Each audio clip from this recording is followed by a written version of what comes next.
Hi, right now we are going to learn about the drop shadow in Adobe Photoshop. As you know, the use of shadow is one of the most important part for graphics design. So you need to know what is drop shadow and how to apply a drop shadow in text, in image or any object or any subject. And we're going to learn about the drop shadow in this lesson. And we will learn three type of different drop shadow lesson, and if you complete this three drop shadow lesson, then you will have a clear concept about the adding drop shadow in image in Adobe Photoshop. So let's start. So for applying the drop shadow, I want to open an image from our exercise file. So let's open the exercise file. Here is the file menu. Here is the open option. And inside our exercise file, you will get AMJD Unsplash image. So you just have to select it and then you have to click open. This is an image of orange. So you just have to select it and then you have to click open. Okay, here we go. You can take a look. An orange placed in this frame, and this is an image of orange, and we're going to add a drop shadow for this orange. So at first we have to duplicate this background layer because we will keep the main layer safe and we will work in the new layer. That's why I want to duplicate this background layer. So I'm pretty sure you know how to duplicate the layer. So you just have to right click with your mouse and then you will get this duplicate layer option. So let me click on this duplicate layer and let me type name shadow. Okay, so our new layer name will be shadow and let me click OK. Okay, here we go. You can take a look. We got our new layer, and please make sure that shadow layer is selected. Okay, cool. Okay, right now we have to make a selection for this orange and then we will add a layer mask. So let's complete the selection part, then we will go for the layer mask option. So how you will make a selection? You can use different type of tool. In content aware fill lesson, we use this laser tool, and with this laser tool we make a circle selection. But right now we are not going to do that. We are going to make an inner selection. That means we will select only the inner part of this image, and that's why I want to use quick selection tool. So where you will get the quick selection tool? You will get the quick selection tool inside this magic wand tool. So this is the magic wand tool, and inside this magic wand tool you will get the quick selection tool. So you just have to right click with your mouse on the magic wand tool, then you will get this quick selection tool. So we are going to use this quick selection tool. Okay, cool. So here is the settings for quick selection tool, and you can take a look. The cursor of our mouse is changed because right now we are using quick selection tool. So here is two things. Here is a plus sign and here is a minus sign. So this minus sign is mean that it's a subtract from selection, and this plus sign is means that it's add selection. That means if you want to make a selection, then you have to work with this plus sign for adding the selection. And if you make some selection or kind of you select some extra part and you don't need that, in that case you have to use this subtract selection for deselect some small part or portion in an image. So right now we are going to use this add selection form, and with this add selection form we are going to make a selection of this entire orange. So let's use our mouse, and with the mouse you can make the selection, and you can take a look. We are making the selection. Okay, cool. We got a perfect selection for this orange. And this is an amazing tool that's called Quick Selection Tool in Adobe Photoshop. So our selection part is done, and right now we will add a layer mask to this image. So what is layer mask?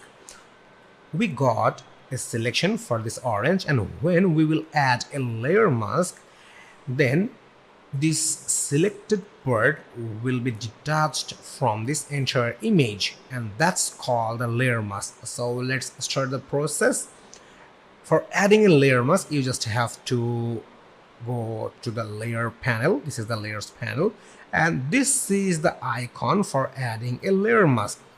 So I'm going to click on this add a layer mask, and please make sure that your shadow layer is selected. Okay, you can take a look. A new icon is appeared inside the layer panel. So this is the sign of, or this is the symbol of adding layer mask. So we got the layer mask. So how layer mask is working, or how layer mask is performing in the image. So let me turn off the background layer, then you will have the idea how layer mask is working. So let me turn off the background layer. Here we go. You can take a look. We only have the orange present in this image because we make the separation with the selection and we remove the background from here. So this is the using of a layer mask in Adobe Photoshop. So let me turn it on. I just have to turn on the background layer. Okay, cool. So please make sure your shadow layer is selected, and right now we are going to add a drop shadow in your orange image. So let's do that. So for adding drop shadow, you have to go with the effects option, and this is the option for adding a layer style. So you just have to click on this effects option, then you will get this drop shadow option. So let me click on this drop shadow option. So here is the pop-up, and with the settings we will apply the drop shadow in this image. So this is the blend mode, this is the opacity, this is the angles, this is the distance, spread, size. So let's select the size of shadow first, and here is the color. You can change the color of drop shadow, but we are going to using black color right now. So if you are still confused about the changing of color, you just have to click on this black color icon. Then a color picker will pop up, and you just have to pick any color from here. Okay, so we're using the black color, so let's increase the size first. Okay, and you can take a look. We got some shadow over here. Okay, let me go with the 122 pixel is good. Okay, now let's work with the spread, and the spread means the radius or the area of the drop shadow where the drop shadow will be spread. So let me increase the spread. Here we go. You can take a look. The change is performing inside the image, and this is the distance. It means the shadow of distance is performing with this distance setting. So let's increase the distance, and you can take a look. The shadow is moving from the image. Okay, right now we do have 245 pixel, and the shadow moved at left side. And if you want to move it in another direction, then you can reduce the distance pixel. Okay, cool. So let me increase the distance a little. Okay, 65 pixel. Fine. And here is the angle wheels. With this angle wheels, you can change the angle of the shadow. So right now we do have 30-degree angles, and you can change it by using your mouse, or you can put the manual values on here. So let me change the angle. Right now we do have 94-degree, and the shadow is moved from his previous direction. Right now we have 180 degree and the shadow is placed at right side. Okay, we do have minus 90 degree, 0 degree, 90 degree. Okay, so this is the use of angles, and right now we will work with the opacity. So you can take a look, we got the dark color of our shadow and it's not looks like a shadow. Okay, so we will apply the realistic shadow, and that's why we have to reduce the opacity percentage. We do have the 100% opacity right now, and we are going to reduce the opacity. Okay, cool, 53%. And right now we do have the perfect or realistic shadow in our orange.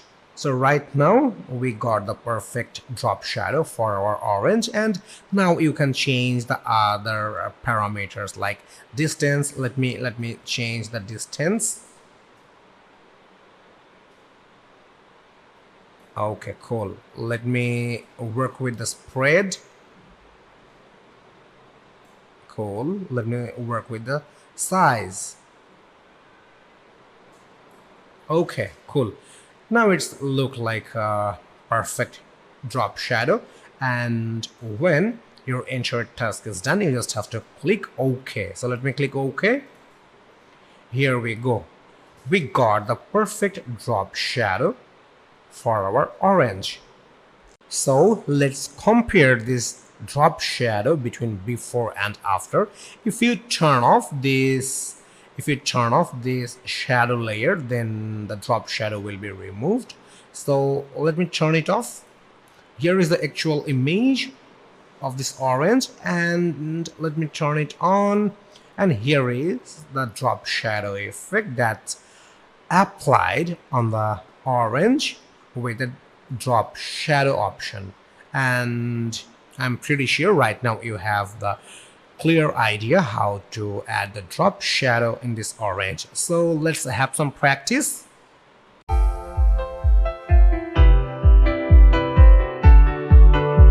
Hi, right now we are going to learn about the reverse shadow in an image using Adobe Photoshop. So let's start how to add a reverse shadow in an image, and that's why we have to open our exercise file. So let's open it. Here is the file menu, here is the open option, and inside our exercise file you will get this Lily Benz unsplash image. So you just have to select this image and then you have to select open. Okay, here we go. We got a nice image of a stone rock inside the ocean or sea. So we are going to add a reverse shadow of this stone rock in the water, and that will be awesome. So let's start the process. So at first we have to duplicate the background layer as like before. So you know how to duplicate the background layer. You just have to right click with your mouse and then you will get this duplicate layer option, and let me write reverse shadow. Okay, cool, reverse shadow, and let me click OK. Here is our new layer, and now we have to use quick selection tool once again, because we will place this rock mountain shadow inside the water, and that's why we have to make a selection using the quick selection tool, and that's why we have to use the quick selection tool.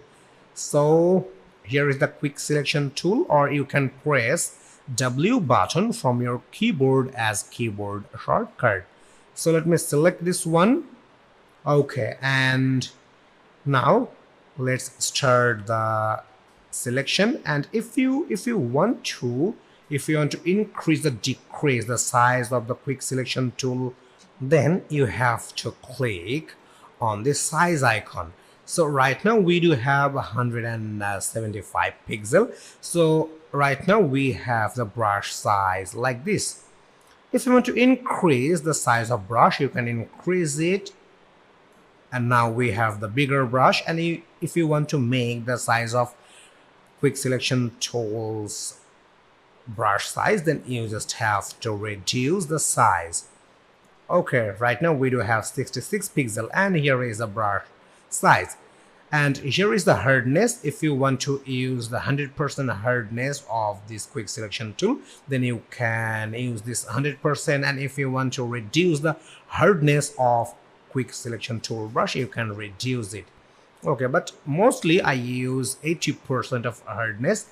And let's increase the brush size, because if we use the large brush, then it will easy for us to make the selection faster. So let's increase the brush size, and 155 pixels seems good. Okay, so let's start the selection of this rock mountain, and please make sure this reverse shadow layer is selected. So let's start the selection, and please make sure that you are using add selection form. Okay, cool. We're making a nice selection.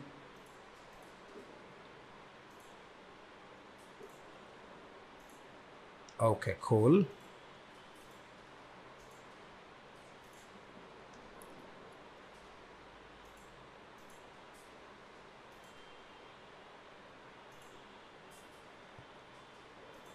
Okay, you can take a look. We got some extra selected part, and I don't want it.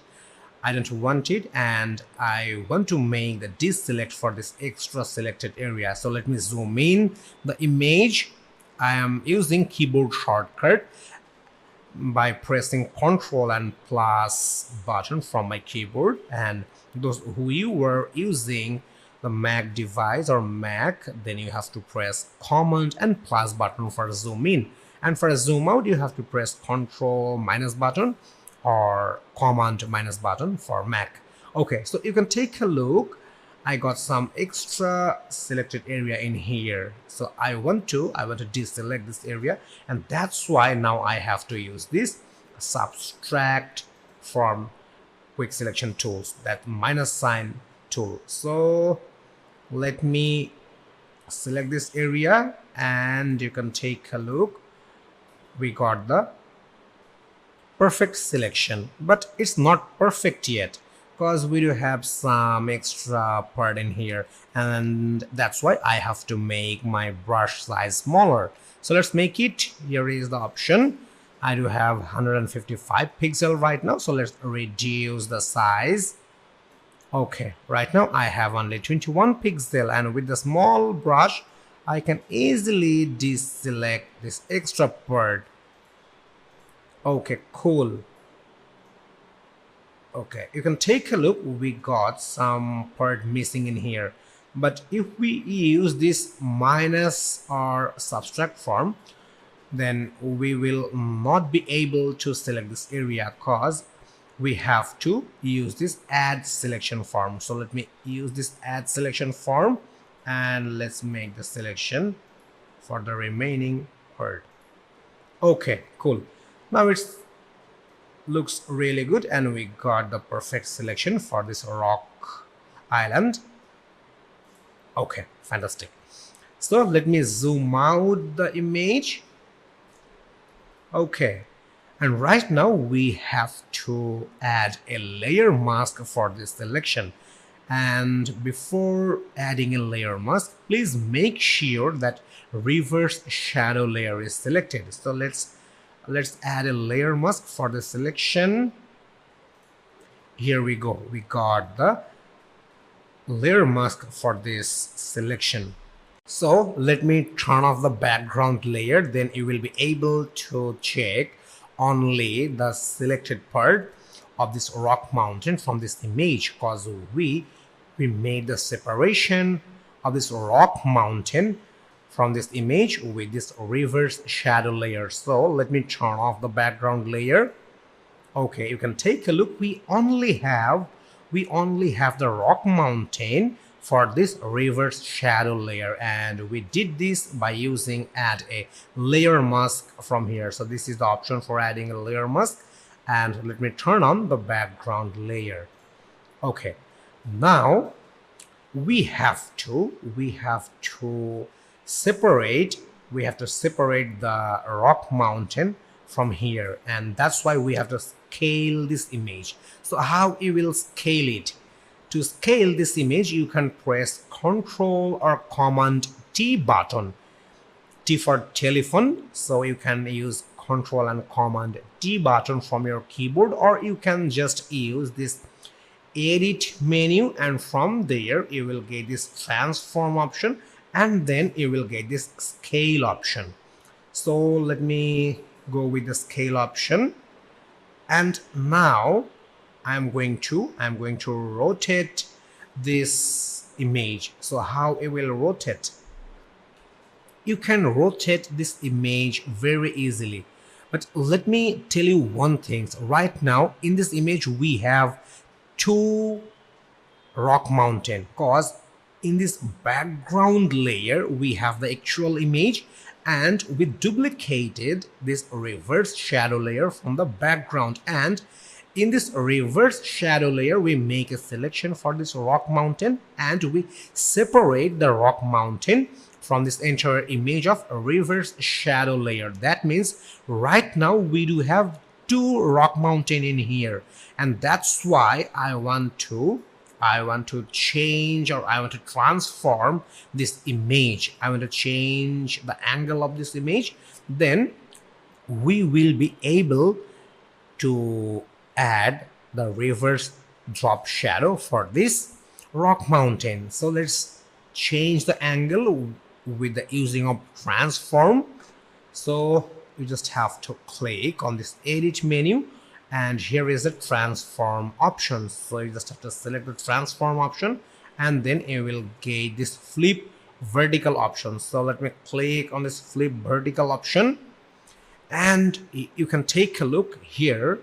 The reverse shadow layer, I mean the separated rock mountain, is flipped in vertical position, and now you can use the keyboard down arrow button for moving this separated rock mountain at below, cause I'm going to place this rock mountain inside this water, or you can use the mouse. So if you press the down button of your keyboard, down arrow button, then the rock mountain will move his position, or you can use the mouse as well. Okay, so right now we have the good placement, and you can hit the enter button when your placement is done. You can hit the enter button from your keyboard, or you can just click on this tick mark for commit the transform. So let me select or click on this tick mark. Okay, cool. We got the reverse rock mountain in the water, but it's not looks like a shadow, because we do have the actual image of this rock mountain, but it's not looks like a shadow. And that's why what we have to do for applying the shadow effect on this image, you are right, we have to reduce the opacity.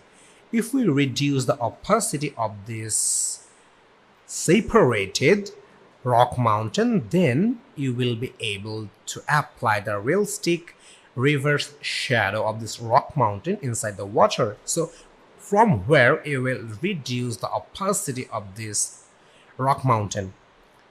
In that case, you have to go with the layers panel, and please make sure that reverse shadow layer is selected, and inside the layers panel you will get this opacity option. Right now we do have the 100% of opacity, so from here we will reduce the opacity. So let me click on this option of opacity, and let's reduce the opacity. Okay, right now we have 50% of opacity, and now how it's look like. Now it's look like that the shadow of this rock mountain is placed in the water. So this is a very simple process for adding a reverse shadow for this rock mountain in the water, and I'm pretty sure you have the clear idea how to do that. So let's have some practice, and I'm requesting you please do the practice, because when you will do some practice you will have the clear idea about the adding reverse shadow in this rock mountain. And if you have any question or if you have any issue, please don't hesitate to knock me, because I'm always there for you to help you out. You just have to ask me the question. So let's do the practice, and I'm going to see you in next lesson.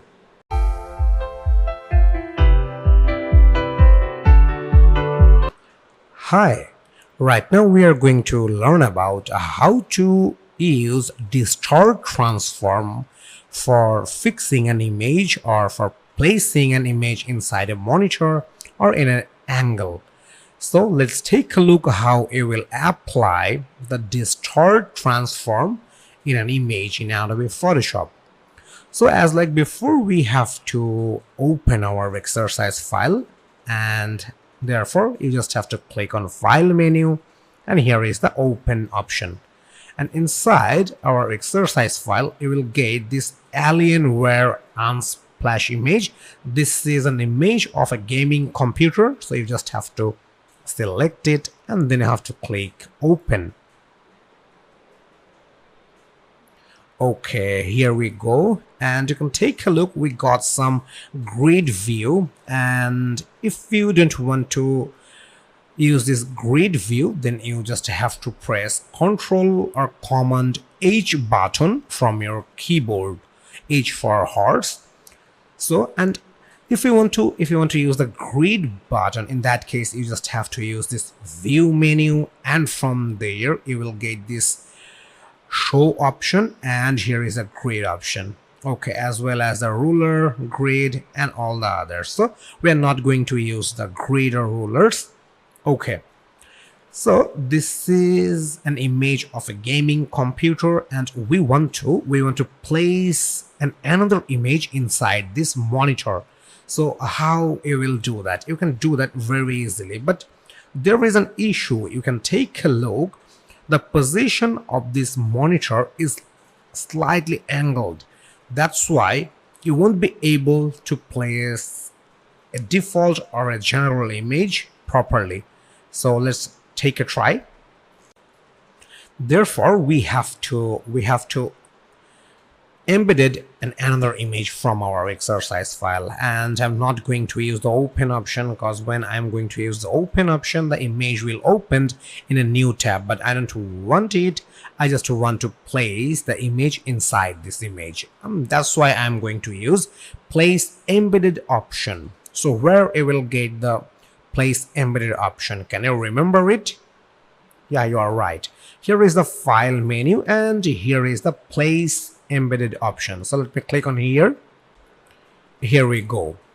We have number of images in our exercise file, and from there I want to pick this Herson Rodriguez unsplash image. This is an image of a yellow van, and I'm going to use this image.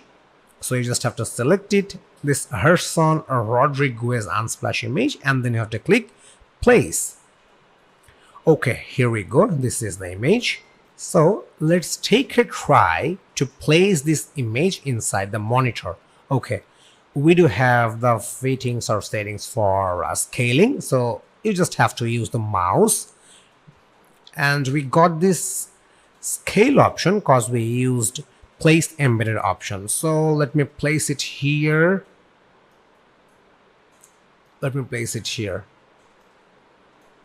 Is it really looks good? Is it really looks like this image is placed inside the monitor?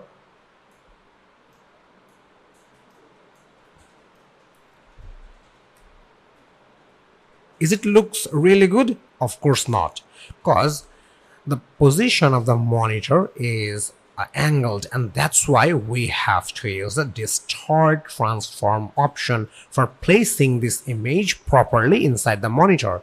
So let's use the distort transform. Okay, so we are going to use the distort transform, but please make sure this Herson Rodriguez unsplash layer is selected, and then you just have to go with the edit menu, and then you will get this transform option, and inside the transform option you will get this distort option. Okay, now you will have the pointer for scaling, and with the distort transform you will be able to change the angle of this image, and that's why you will be able to place this image perfectly inside the monitor.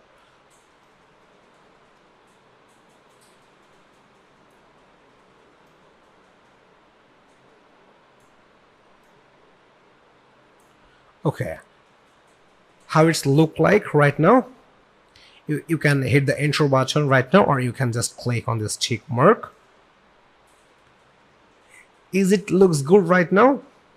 Yes, it is, cause we used the distort transform for setting up this image with the angles, and for changing the direction of the image with the appropriate angle you have to use distort transform. So this is an easy way, and I should have to say you that please do practice with this lesson so you can keep in your mind how to use distort transform in Adobe Photoshop. So see you in next lesson.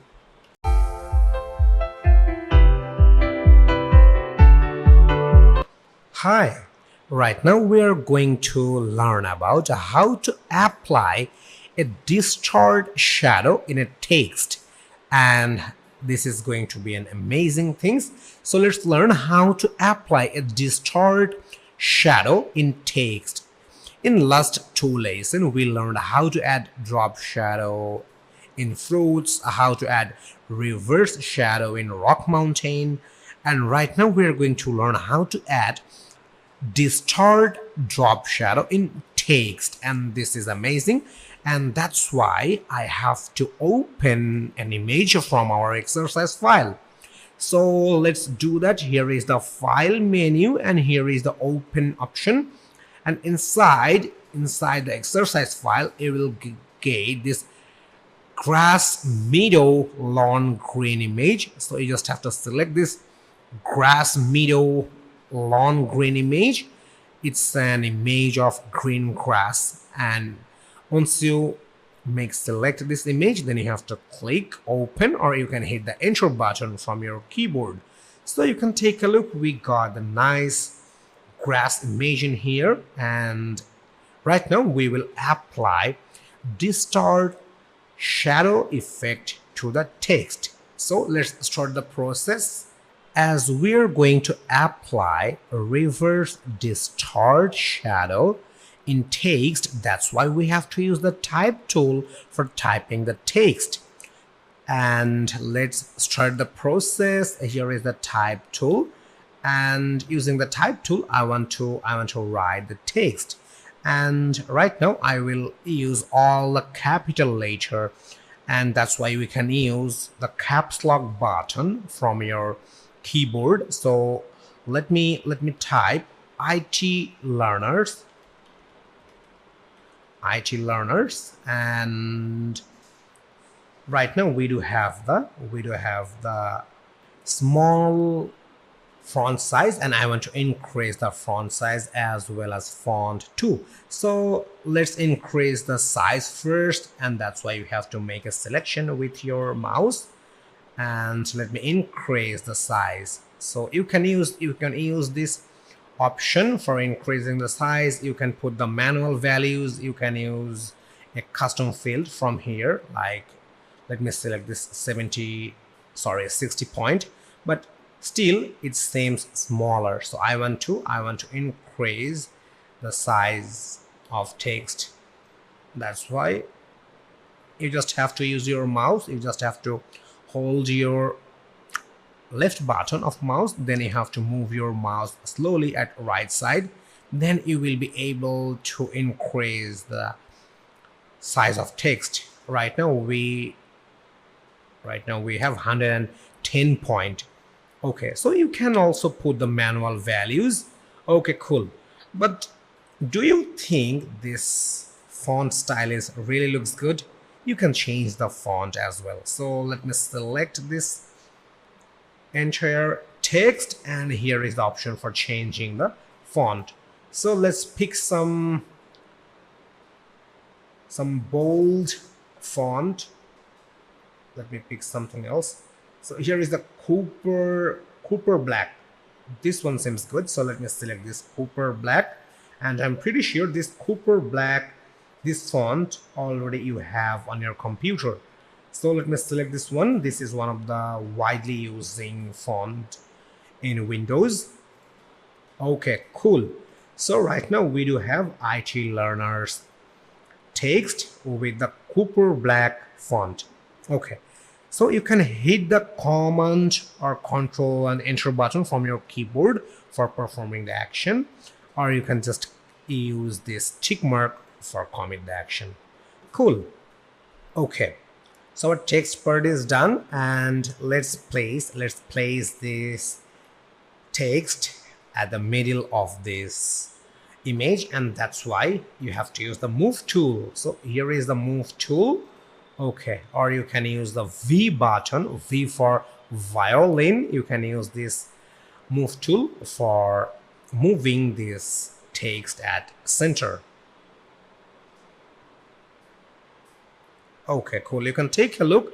A pink line is pointing in here. That means we have the perfect placement of this text. Okay, cool. Now we have to add the drop shadow in here in this text. You can take a look.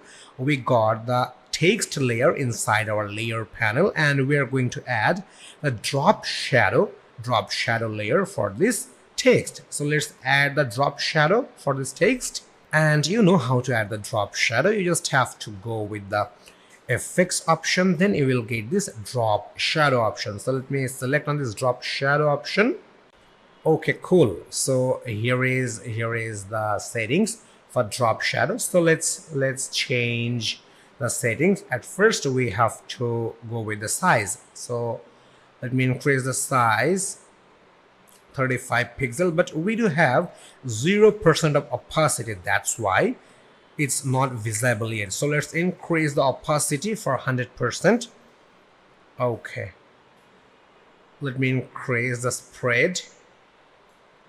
Let me increase the distance. Okay, cool, but I'm not satisfied with these settings, so let me decrease the size first. Fine. Now let me decrease the spread percentage as well as distance.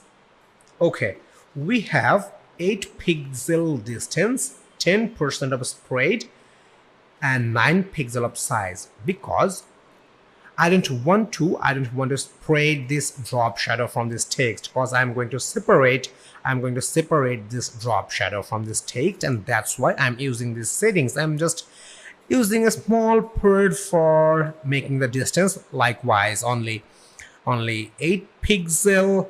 I just used a very small spread percentage, like 10%, and very small of size, like only 9 pixel. And I do have 30% of angle, but I can change it. Let's go with the 90. Let me put the manual values. Okay, 90-degree angle seems good. Okay, and please make sure that you are using black color for drop shadow, and we are using 100% of opacity.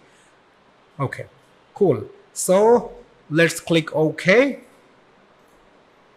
Okay, fine. You can take a look. We got the drop shadow effect layer with the IT learners text layer, and right now we are going to apply the reverse distort shadow in this text. So let's go for the second part. Okay, so before starting the second part, we have to make the separation of this drop shadow from the text. So how you will do that? You can do that very easily.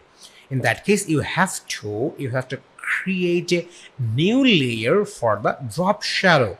And for creating a new layer for the drop shadow, you just have to use your mouse, and you just have to right click with your mouse on this drop shadow layer. So let me right click with my mouse, and then you will get this create layer option. So let me click on this create layer option, and a dialog box will appear, and you just have to click OK. Okay, here we go. You can take a look. We got a new layer, and the name of our new layer is IT Learners Drop Shadow. That means right now we do have the drop shadow layer separated from the text, and here is the new layer. So let me select this new layer, and after selecting the new layer, we want to change the scale of this shadow, and that's why I want to use a transform option. And you know how to use the transform option.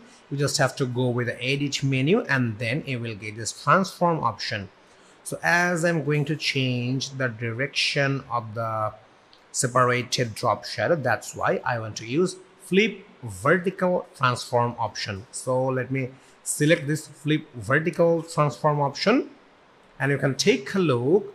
The shadow is flipped in here, and it's separated from the text. So let's scale it first, and for scale you can hit the Ctrl and T button from your keyboard, or you can just use this edit menu, transform option, and scale option. Okay, so let me move the shadow from the text. Okay, cool.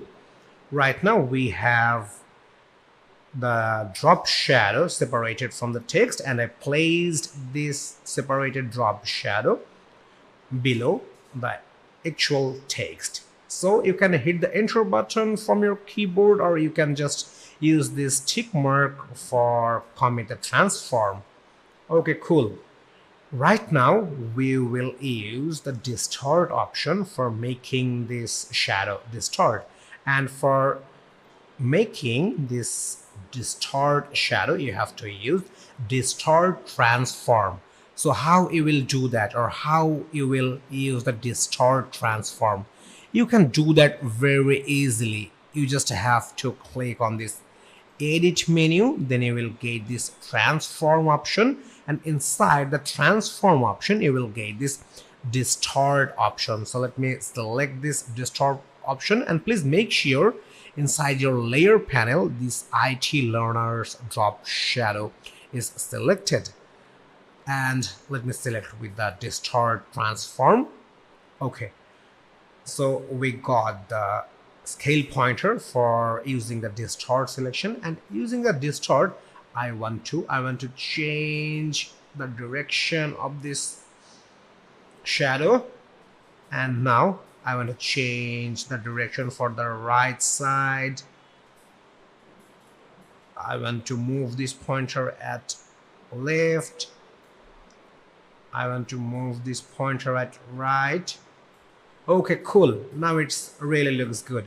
So you can use the enter button for commit the action, or you can just use this tick mark. So let me use this tick mark. Okay, so right now we do have the distort drop shadow for the text, but one more thing, it's not looks like a shadow.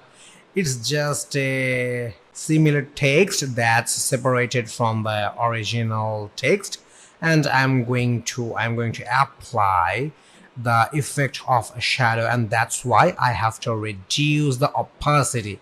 So here is the opacity, and from here I want to reduce the opacity. So let me reduce the opacity.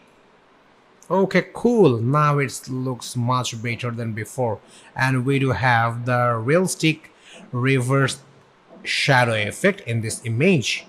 So dear friends, this is the simple process for adding the reverse drop shadow in text in Adobe Photoshop.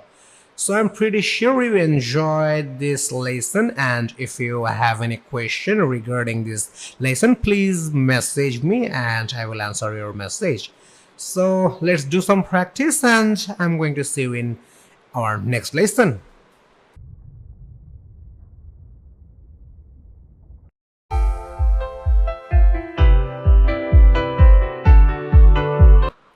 Hello there. Right now we are going to learn about one of the most amazing feature that's provides by Adobe Photoshop, and that's called content hour fill. This is really an amazing, and if you are using the latest version of Photoshop, you must have to have the content hour fill, because content hour fill is using for removing some kind of unusual object or any part that's you don't need to use in your image and you want to keep the background as same. And this is the one of the latest features in Adobe Photoshop. So let's learn the using of content hour, and that's why we have to open an image from our exercise file. So let's open it, file menu, open option, and inside our exercise file you will get this Louisiana unsplash image. It's an image of some kind of birds that are flying on the sky. So you just have to select this Louisiana unsplash image and then you have to click open. Here we go, you can take a look. The vultures are flying on the sky. So right now I'm going to apply the content hour fill option in this image. So what is the use of content hour? Suppose we have a vulture in here, we have here one, and many more, but I don't want to keep all these vultures in the same pictures. I want to remove these first 3 vultures from here, but I will keep the sky background as like before. That means only the vultures will remove from the image, but sky will remain blue as like before. So in this situation you have to use content hour fill. So let's start the use of content hour fill. So at first I want to remove this first vulture from the image and I will keep the sky background as like blue. So that's why we have to use the lasso tool for selecting this first vulture. So where you will get the lasso tool?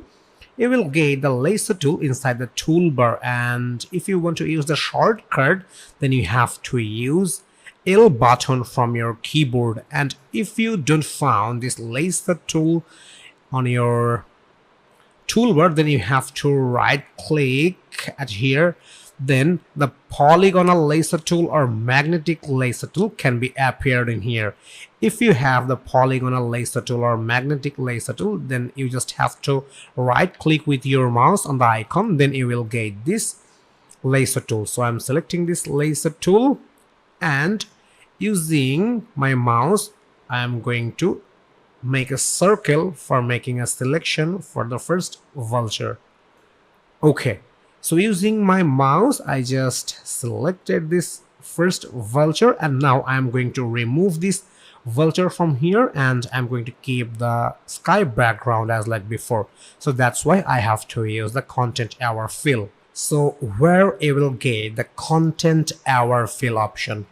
You will get the content hour fill option inside this edit menu. So here is the edit menu, and if you are using the latest version of Photoshop, then you will get the content hour fill option directly inside the edit menu. But if you are using the older version of Photoshop, in that case you will get this content hour fill option inside this fill option. So right now I'm going to show you the direct content hour fill option from the edit menu. I will also show you the use of content hour fill option from the fill option. So right now I am going to use this content hour fill, and when you will click on this content hour fill in here, then a pop-up will appear. So let's click on here. here we go. You can take a look. A pop-up just appeared, and in here you can take a look. We got a green selected area. That means the preview we are viewing in here, that's the area of this green selected area. So let's focus. We do have this vulture as like here, this one as like here, but which vulture we make the selection using the laser tool, it's not present in here, and we do have the same background.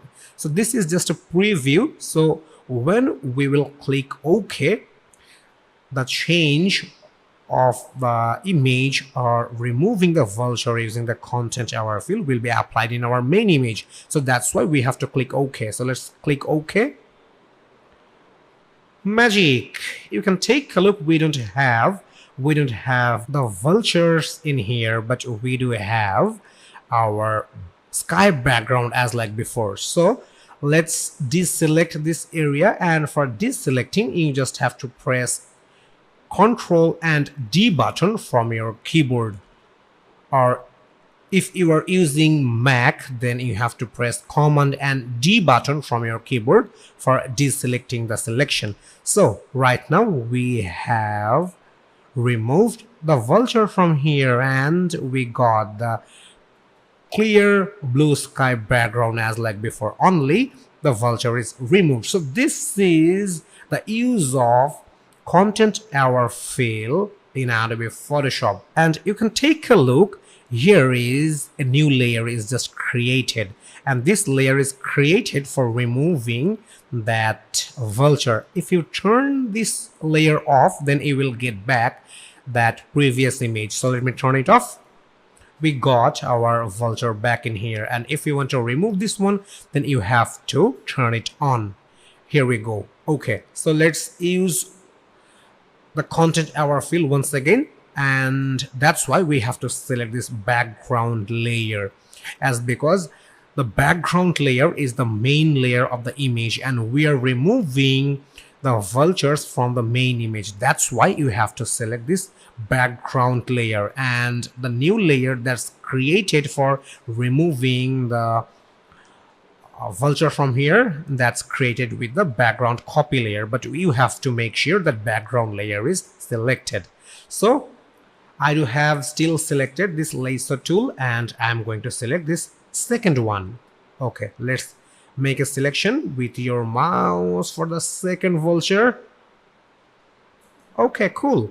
We got the nice selection, and right now I'm going to use content hour fill option once again. So where I have to click, yes, you are right, I have to click this edit menu, and in last removing image or last removing vulture, we used content hour fill option directly from here, but right now I'm going to use this fill option. So let me click on this fill option, and you can take a look. We got the pop-up in here. So let me place this pop-up at right, and here is the contents are available. Here is the contents option, and you may have the foreground color or background color or color selected in here, but for using the content hour, you just have to select this content hour. It's showing content hour because I just used a few moments ago the content hour from here. That's why it's showing. So if you have the foreground color selected for contents, background color selected for contents, you just have to select in here, then you will get this content hour option. So you just have to select it. You just have to keep opacity 100%. You just have to keep the blending mode normal, and then you have to click OK. So let me click OK. Magic. You can take a look. The second vulture is removed. Second vulture is removed, and we have the same sky background as like before. So let's make this selection as a deselect, and that's why you have to press Ctrl and D button from your keyboard. So the first one and the second one is removed using the content hour fill, but there is a difference. Can you tell me what is the difference between the first vulture removing and second vulture removing. When we remove the first vulture, a new layer is created, but when I just remove the second vulture, no layer is created in here. Why? Because when I used this edit menu and when I used this direct content aware fill option, we got a new pop-up in here and we had an option for creating a new layer. But when I used this fill option and from this fill option I used the content aware fill option, I don't had the new layer creating option. And it's the features of updating of content aware in Adobe Photoshop. So let me show you once again. So I want to select this third vulture using the lasso tool. So let's make a selection. Cool. Okay, so please make sure that background layer is selected. Then you have to select this third vulture. And now I'm going to select the edit menu and I'm not going to select this fill option because I just used this fill option. I'm going to use this content aware fill option from me directly from the edit menu. So let me click on here. Okay, in the preview you can take a look, the vulture already gone, and you can take a look. Here is an option called output to new layer. If you make select that output to new layer, then this vulture will be removed and a new layer will be created. But if you click output to current layer, then no layer will be created as like before, only this vulture will be removed. And if you use the duplicate layer option, then a layer will be created as like the duplicate layer. But if you go through the new layer, then a new layer will be created. So I'm selecting this output to new layer and let me click OK. Here we go. You can take a look, a new layer is created and the name of our new layer is background copy to. And you can take a look, we got the third vulture removed from here. So let me deselect this selection by pressing Ctrl and D button from my keyboard, and you can take a look, the first, second and third, all the vultures are removed from here. So this is the use of content aware fill in Adobe Photoshop, and this is really amazing. So let's have some practice.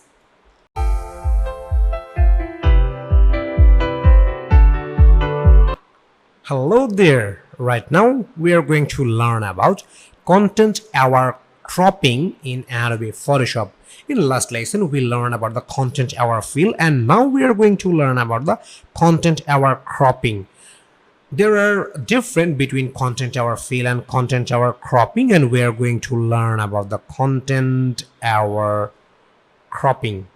So let's learn about the content aware cropping, and I want to open an image from our exercise file, and that's why you have to click this file menu and then you will get this open option. And I want to select this Adil Unsplash image. This is an image of an island and the sea as well as the blue sky. So you just have to select this Adil Unsplash image and then you have to select open. Here we go. You can take a look, a beautiful natural image, and we're going to apply the content aware cropping in this image. Suppose you want to increase the width of this image and you want to increase the area of sea, you want to increase the area of water, you want to increase the area of sky. That means you will increase the width of this image, and along with increasing the width of this image, the image will be adjusted and you will increase the image size. Suppose you want to increase this image size at right side, that means you want to increase the sky at right, you want to increase these clouds at right, you want to increase this sea water at right. How you will do that? Is it really possible?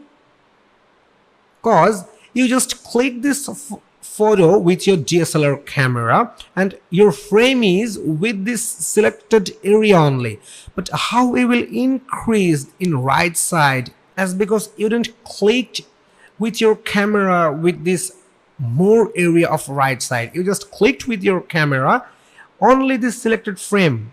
Is it possible? Trust me, that is really possible. Right now I am going to increase the width of this image at right side. I'm going to increase the water of sea at right side. I'm going to increase the clouds at right side as well as sky. So let's do that. For increasing these things, I mean the increasing of the image of width with the adjustment of cloud, water and sky, you have to use the crop tool. So where you will get the crop tool, you will get the crop tool in here. So this is the crop tool, and if you want to use the keyboard shortcut, then you have to press C button from your keyboard. So let me click on this crop tool, and when you will click on the crop tool, you can take a look. We got some pointer at top left, top right, bottom left. So we are going to increase the width at right side. That's why you have to select and you have to place your mouse at this middle pointer, and then you have to drag this area, and then you have to pull this pointer at right side. Okay, you can take a look. We only have the white area in here, so we just increased the width of this image, but we don't have the adjustment yet because we do have only the white background in here. I want the water will be extended till here at bottom. I want this cloud will be extended till here at middle, and I want this sky will be extended till here at top. I don't want to keep this area white. How you will do that? You have to use content aware option to do that. Where you will get the content aware option? You will get the content aware option at here. Please take a look. Here is the content aware option, and you have to make sure this content aware field is selected. So now I have the content aware field selected, and then you have to hit the enter button from your keyboard, or you can click on this tick mark because this tick mark is using for commit current crop operation. So you can click on this tick mark, or you can hit the enter button from your keyboard. So I am hitting enter button from my keyboard. Magic! You can take a look. Our image width is increased, as well as we have extended the sky background, we extended the cloud background, we extended the water background. So we don't have the white area right now. So we got the perfect adjustment. Few moments earlier we had our image size till here only, and we don't had the extended ocean, extended cloud, extended sky. And this is, we extended the area of sky, cloud and water with the content aware cropping. If you want to increase the width of this image more, then you can do that. So let me zoom out this image, then it will help you to understand. So how it will zoom in and zoom out of image in Photoshop. Let me show you. For zoom in and zoom out, you have to click on this view menu. So here is the view menu, and here is the zoom in and zoom out option. So if you want to zoom in, then you have to press Ctrl and plus button if you are a Windows user, and if you are a Mac user, then you have to press Command and plus button for zoom in, and Command and minus button for zoom out. So I'm going to zoom out this image. So let me click once again here. Okay, cool. Now we have the zoom out preview in here. So I'm going to increase the width of this image once again. So let's do that. So for increasing the width at right side, you have to select this crop tool once again. So let me click on this crop tool, and we got the pointer once again.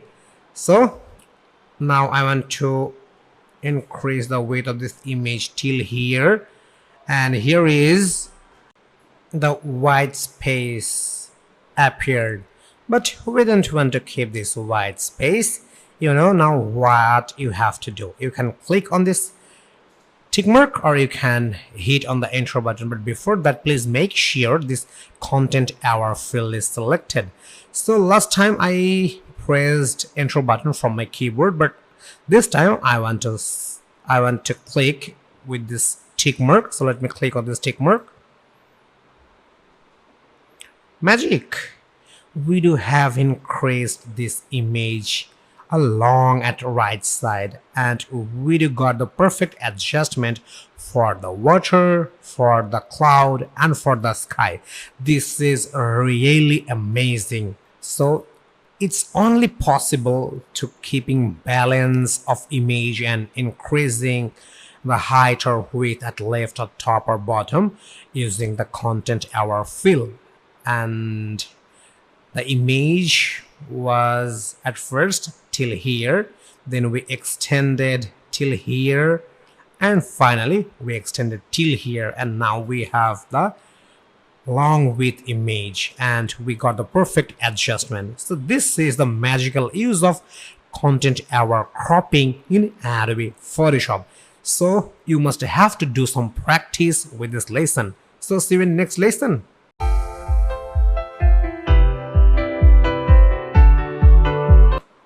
Hi, right now we're going to learn about how to remove a subject and text from an image using content hour fill.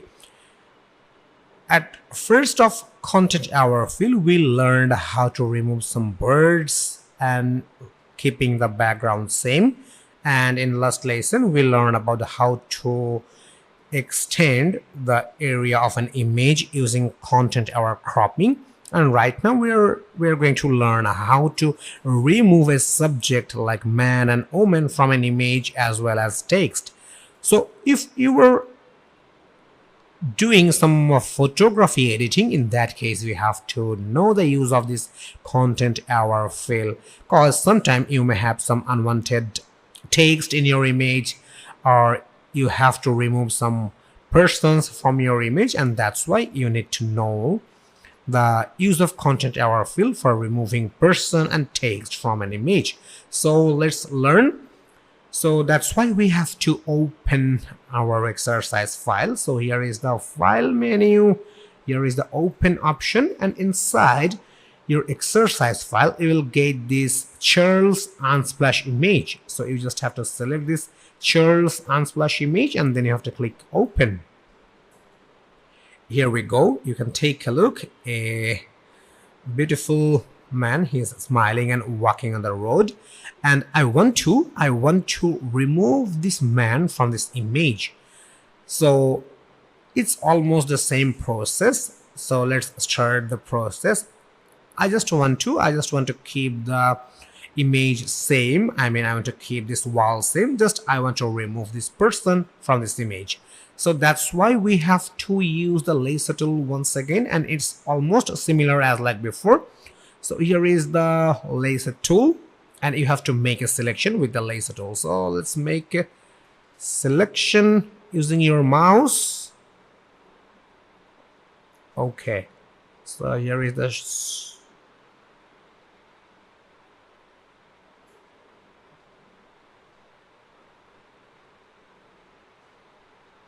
try your best as more accuracy for selection you can apply. So we got the nice selection for this person, and now we are going to remove him from this image. So where we have to click, yes, you are right, we have to go for the edit menu, then we will get this content hour fill option. So let me select this content hour fill option. Here is the pop-up, and you can take a look, the man is removed. Magic. Okay, so I want to output this image in a new layer, so that's why I'm keeping output to new layer, and let me click OK. So here is the OK. Okay, cool. The man is removed. So now you have to deselect this selection, and that's why you have to press Ctrl and D button from your keyboard. You can take a look. The man is vanished from here. So this is almost a similar way how we remove the vultures from that first lesson, and this is the almost same way for removing the subject from an image. So now we will learn about how to remove text from an image. So for removing a text, I want to open another image from our exercise file. So let's open it. So here is the file menu, and here is the open option. Let me tell you one thing. We do have the place embedded option. If you use this place embedded option, then the image will be open inside this image. Let me show you. So I'm going to click this place embedded option. So here is the pop-up, and I want to use this Joshua Coleman Unsplash image. So I just selected this image, and I am going to select place. You can take a look. The image is placed, but it's not opened in a new tab. In last image, we was working in the Charles Unsplash image. We do still have the Charles Unsplash image. If I scale this image, let me make it smaller. Okay, so here is the image. It's placed in the same image that's I working in before. It's placed, but this image is not opened in a new tab. So this is the use of place embedded option. So if you want to place some more images in a single tab, that's why you have to use place embedded option. But right now I want to open this image in a different tab. So that's why I have to use open option. So file menu, open option. So I'm going to open this Joshua Coleman image once again. Just you have to select it, and then you have to click open. Now you can take a look that the image is opened in a different tab. So this is the difference between place embedded and open option. Okay, cool. So you can take a look. We have the neon lights in here, and the text is Los Angeles. So we are going to remove the text from this wall, and we will only keep the bricks. So we have to follow the same procedure. We just have to use the laser tool, and you have to make a selection. So let me make a big selection for the text.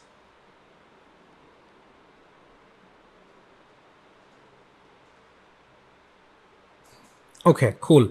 So we got the selection, and now we have to remove this text from the wall, and that's why we have to follow the same procedure. Edit menu, content aware fill option. So here is the pop-up, and here is the preview, and as well as like before, we are going to output this image in a new layer. So let me click OK. Here we go.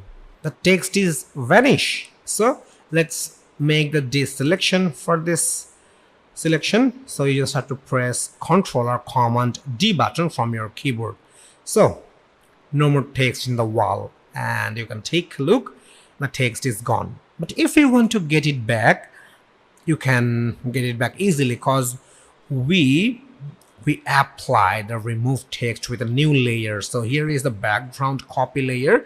It's available in here. So if you want to get back the text before, then you have to turn this layer off. Okay, text is back, and if you want to remove the text, you just have to turn on the layer. Magic. So this is the use of content aware fill for removing the subject and removing the text from image in Adobe Photoshop. So you must have to do the practice as well as for removing the content error in Photoshop. So see you in next lesson.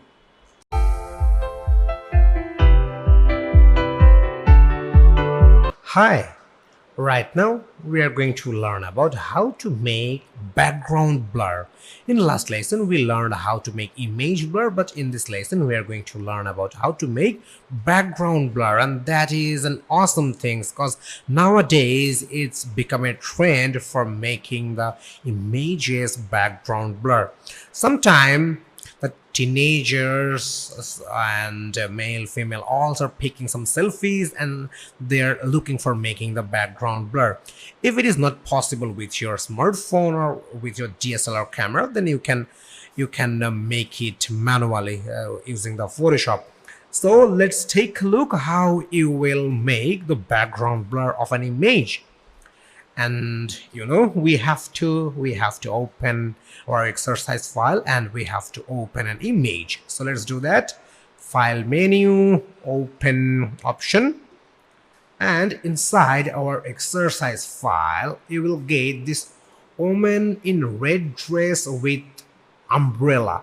You will get this image and then you just have to select it and then you have to click open. Here we go. You can take a look. A beautiful lady. She wear a red dress and she hold a blue umbrella. And we're going to make her background blur, and we will keep only her transparent. So let's start the process. How we will do that. So right now we have to duplicate this background layer, and in this lesson I'm going to show you an advanced method how to make selection of subject without using quick selection tool. In our last few lessons we used this quick selection tool for making the selection, but right now we will use an advanced method for selection. So let's duplicate the background layer first, then we will focus about the selection. So let's duplicate the background layer. So you just have to right click with your mouse, then you will get this duplicate layer option. So let me click duplicate layer and let me write background blur. Okay, cool. So here is the name called background blur and let me click OK. So here is our duplicated layer, and with this duplicated layer we are going to make this entire image blur. Not entire image, the background blur, and we will keep this beautiful woman transparent. We will not make the entire image blur as like before. So let's start the process. So let's start the selection part. We have to make a selection for these beautiful ladies, and please make sure that background blur layer is selected. Okay, so the advanced method for making the selection of this subject, you have to go with the select menu. Then you will get this subject option. So let me click subject option and it will take a little time. Magic, you can take a look. We got the perfect selection of this beautiful lady because this feature is using for selecting a subject, and this beautiful lady is the subject of this image, and that's why we got the perfect selection. And if you want to change something else, like a small portion in her hand is skipped, so I want to make the selection for this skipped part, and that's why I want to use this quick selection tool. So here is the quick selection tool, and please make sure this add selection form is enabled. And let me use this tool, and right now we do have the perfect selection. So this is amazing, and this is one of the advanced method for making any subject selected in Adobe Photoshop. So our selection part is done. Now we have to add a layer mask. That means we are going to separate this beautiful lady from this image, and that's why we will add a layer mask to this image. So you know where we have to click. Yes, you are right. We have to click on this add a layer mask option. So let me click on this add a layer mask option, and you can take a look. We got the beautiful lady separated from here. So let me turn off the background layer, and you can take a look. We got the perfect selection, and we detached her from this entire image. So let's turn on the background layer. And right now we have to do another part, that is we have to convert this layer into a smart filter. So please make sure this background blur layer is selected, and now we have to convert this layer into a smart filter, and that's why we have to click on this filter menu, and then you will get this convert to smart filters option. So let me select it, and a pop-up will appear. You just have to click OK. Okay, you can take a look. Our entire layer is converted into a smart filter, and this is the time for making background blur. So let me explain you one thing. Right now, if we apply the Gaussian blur to this image, what will happen? I really think that the background will be blurred. No, it's not, because you selected the background blur, and if you apply the Gaussian blur filter, then this beautiful lady will be blurred, not the background. So for making the background blur, we have to select this background layer, cause this background layer have the entire image, I mean the original image, and we do have the subject or this beautiful lady separated from another layer. That means right now we do have two ladies in here. This is the original image, and this background blur layer is separated beautiful ladies from another layer or another image. That means we do have two beautiful lady here. That's why if you select the background blur layer and if you apply the Gaussian blur effect, then this woman will be blurred, not the background. Let me show you. Let me select this background blur option, filter menu, blur option, Gaussian blur. Take a look.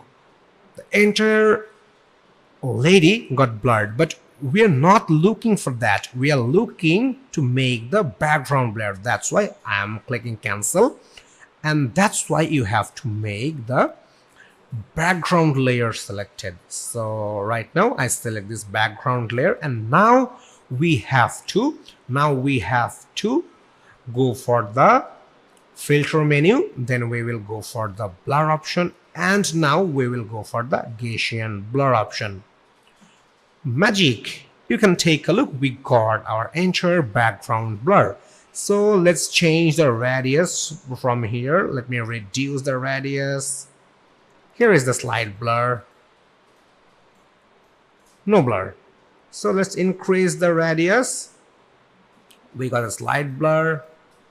I think this looks really good.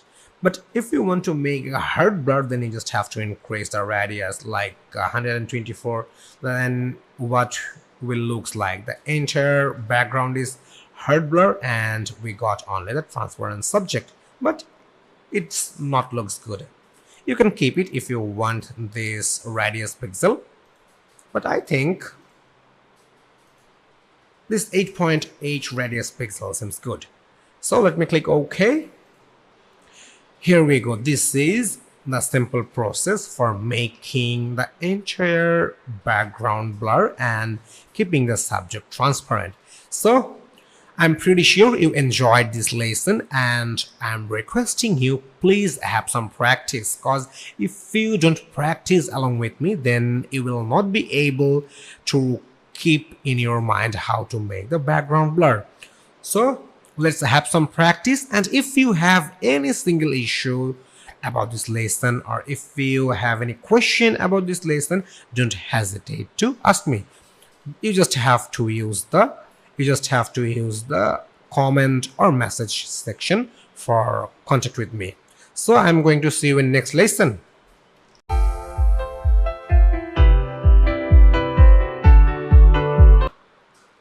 Hi. Right now we are going to learn about how to make image blur as well as how to make face blur in Adobe Photoshop. So nowadays it's a trend for making the background blur, and sometimes you may need to mask some specific area of an image, and sometimes you may need to blur a face from an image, and we are going to learn about the blur stuff in Adobe Photoshop. So let's start with the how to make image blur and how to make face blur. So let's start the process. And as you know, for practicing or for teaching about the image blur and face blur, what we have to do? Yes, you are right, we have to open our exercise file. So let's open the exercise file. Here is the file menu, here is the open option, and inside our exercise file you will get this Brook Kaggle unsplash image. So you just have to select it and then you have to click open. Okay, here we go. You can take a look. 3 persons, they are smiling and working in a table, and we're going to blur this entire image, as well as we're going to blur a specific face from this image. So let's learn how to make the entire image blur first. So I want to duplicate this background layer for twice, because with one layer I will blur entire image, and with another layer I will blur only the face. So that's why I want to duplicate this background layer for twice. So let's do that. I just have to right click with my mouse, not yours, as well as yours too. So let me right click with my mouse, and here is a duplicate layer option, or you can press Ctrl or Command J button from your keyboard, as I told you before how to duplicate the layer using the keyboard shortcut. Okay, so this is the pop-up for writing the name of the new duplicated layer, and I want to write image blur. Okay, cool. So let me click OK, as well as I have to create one more layer, and now I'm going to use this image blur layer for duplicating and creating another layer. So you just have to right click with your mouse, and then you will get this duplicate layer option. Okay, so right now I'm going to write face blur. Okay, so let me click OK. So right now we have 3 different layers. Here is the face blur, here is the image blur, and here is the background image. That means this is our main image. So let's start with the image blur. So the image blur means I'm going to blur this entire image, and that's why please make sure this image blur layer is selected. So we are going to apply a filter in this image blur. But if I apply a filter in image blur, what do you think? Will this filter will be visible in here? What is your answer? Can you tell me? No, of course not, because if you take a look on layer placement, our image blur layer placed at 2nd position, and Adobe Photoshop always prioritize the first layer for previewing in here. So that's why we have to do 2 things. I mean, any one from 2. Likewise, we can place this image blur layer at top. Otherwise, we can turn off the face blur layer from here. So let me turn off the face blur layer, and now we will work with the image blur. So please make sure the first layer, the face blur layer, is turned off and the image blur layer is selected, or you can place this image blur layer at top. So now we are going to apply the entire image blur filter. So what is that name? That name is Gaussian blur. So where you will get it? You will get that filter inside this filter menu. So here is the filter menu, and from there you will get this blur option. and inside the blur you will get this Gaussian blur option. So you just have to go with the filter menu, blur option, and here is the Gaussian blur option. So let me click on this Gaussian blur option. Here we go, nothing has happened, just a pop-up is appeared. So you can take a look, we have the radius pixel in here. Right now we only have 0.1 pixel, 0.1 pixel. So till yet we didn't apply any pixel for radius. That's why we have the same preview of image. There is nothing blurred till yet. So let's increase the radius pixel. You can put the manual values in here, or you can move this pointer at right side. So let me move this pointer at right side. Right now we have 6.4 pixel and a small or slight blur effect is applied on this image. Let's increase the radius of pixel more. Let's go with the 19, and now we have the hard effect. Let's move more right, like 64 pixel, and this is the preview of this image. So using this Gaussian blur filter, you will be able to make the entire image blur. So I don't think so that this image is really looks good right now. So let's reduce the radius of pixel. So keep it for 12.5 pixel. Okay, so let me click OK. So this is the process how you will make the entire image blur. And right now we're going to learn about how to make a specific face blur. So that's why let me turn on the face blur. So let me ask you a question. If I turn on the face blur layer right now, what will happen? Can you answer me? Yes, perhaps you're right. Cause if I turn on this face blur layer right now, then we will get back our actual image, cause this face blur layer is not applied with any effect, and this face blur layer is turned off and is placed at top, I mean at first position. That's why we will get our actual image of this background. We will get back with this face blur layer. So let me turn it on, as I said. Okay, now we will apply the face blur. So let's do that. So you can blur a face in two ways. The first way is as usual as like using the Gaussian blur, but in that case you have to make a selection. Let me show you, and that's why you have to make sure that face blur layer is selected. So let me select this face blur layer, and I want to make this beautiful lady's face blur, and that's why you can use this laser tool. So here is a laser tool, and using this laser tool, let's make a selection.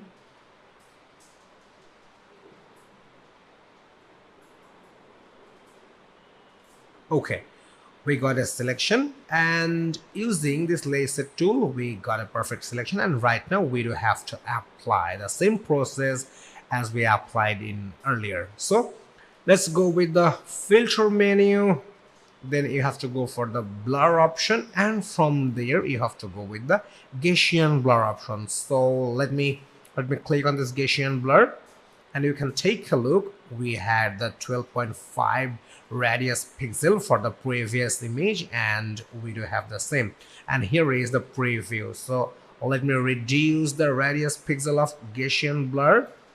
Okay, cool, no blur. So let's increase the radius of pixel. Okay, right now we do have 40.1 pixel, and you can take a look, the entire face is now blurred. So let me click OK.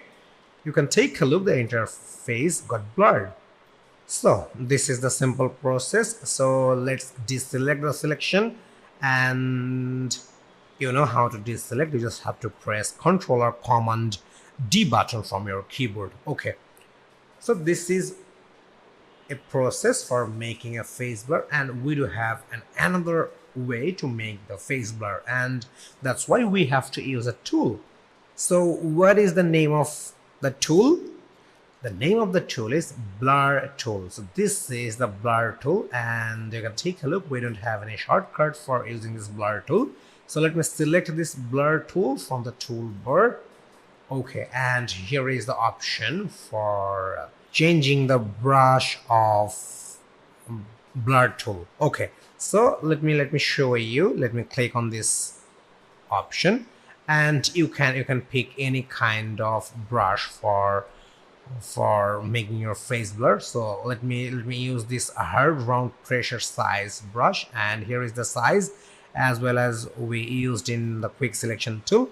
So I think the size of the brush seems smaller, so let's make it bigger. Okay, cool, 100 pixel, and we should have to use the hardness 100% because we are going to make the face blur. Okay, so now I'm going to make this handsome man's face blur. So let's use our mouse for making his face blur. So you just have to use your mouse, and then you have to hold the left button from your mouse, and then you have to move your mouse at the face. So anything happens, yeah, you can take a look, a little blur effect is applied on here. So let's make once again, let's move the mouse on his face. Okay, cool, it's applying. The blur effect is applying gradually. So with this blur tool, you will not be able to make this face blur as like this one, but you can make the face blur, and you can compare between the before and after. So we do have a little face blur in here. So this blur tool basically using for making a smaller light blur for the faces. But if you want to make the hard blurriness, or if you want to apply some hard blur effect to a face, in that case you have to apply the Gaussian blur filter with the selection. So this is the simple process for making your face blur. So let me compare between before and after using this blur tool.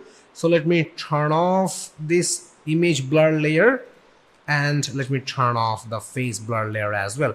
Please keep your eye on this face.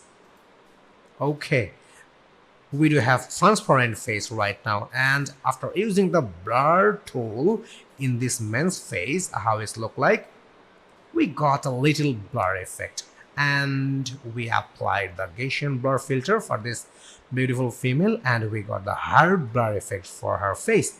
So this is how you will apply the blur filter in an image like Gaussian blur, and this is how you will apply the use of blur tool in a face in Adobe Photoshop. So see you in next lesson, and you should have to do some practice for using the blur filter. So I'm going to see you in next lesson.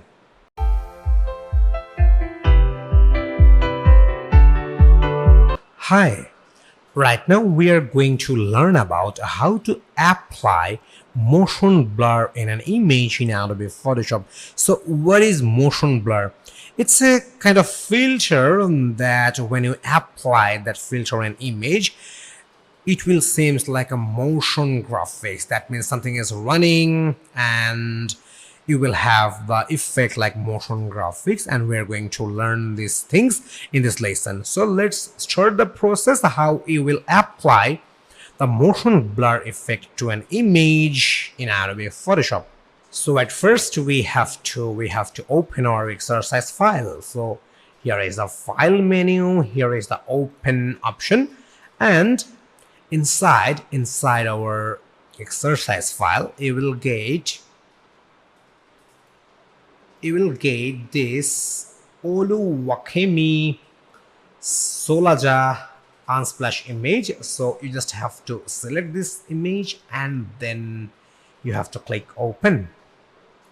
Okay, here you go. You can take a look. A man is running, and we are going to apply the motion blur effect. That means when we will apply the motion blur effect, all the background and all the rest of the stuffs will get the blur effect and that will be similar like the motion blur, or that will be similar like a motion. So let's start the process. So we have to follow the same procedure as like before. So you just have to duplicate the background layer. So let's duplicate the background layer. You just have to right click with your mouse and then you will get this duplicate layer option. So let me write motion blur. Okay, and we do have the same procedure as like before. So right now we have to go for the selection part, and you can take a look. We got the subject in here, so that's why we're going to use the advanced selection method. That's why I want to use this select menu, and here is the subject option. So let me select this subject option. Okay, here we go. You can take a look. We got the perfect selection using the select menu and subject option. And now what we have to do, can you remember it? Yes, you are right. We have to add a layer mask, and we will make the separation this subject from this image. So let's add the layer mask, and where you will get it? You will get it inside the layers panel. So here is the layers panel, and let me click on this add a layer mask option. So you can take a look, the subject or this man is separated from the image. So let me turn off the background layer. You can take a look, we only have the subject in here. So let me turn on the background layer once again. Okay, cool. So right now what we have to do, we have to convert this motion blur layer into a smart filter as like before. So please make sure this motion blur layer is selected, and then you have to go for filter option, and then you will get this convert for smart filters option. So let me select it, and then you have to click OK. Okay, you can take a look. We got the motion blur filter, and it's converted into a smart filter. So right now we have to apply the motion blur filter to this entire image, and that's why you have to select the background layer. So let me select the background layer, and now we will go for the filter menu because we are going to apply the motion blur filter to this image. It's almost similar as like the before for making the background blur, but we are not going to use the Gaussian blur effect for this, or Gaussian blur filter for this image. We are going to apply motion blur filter for this image. That's why we have to follow the same process. Just please make sure that background layer is selected, and then you have to click on this filter menu.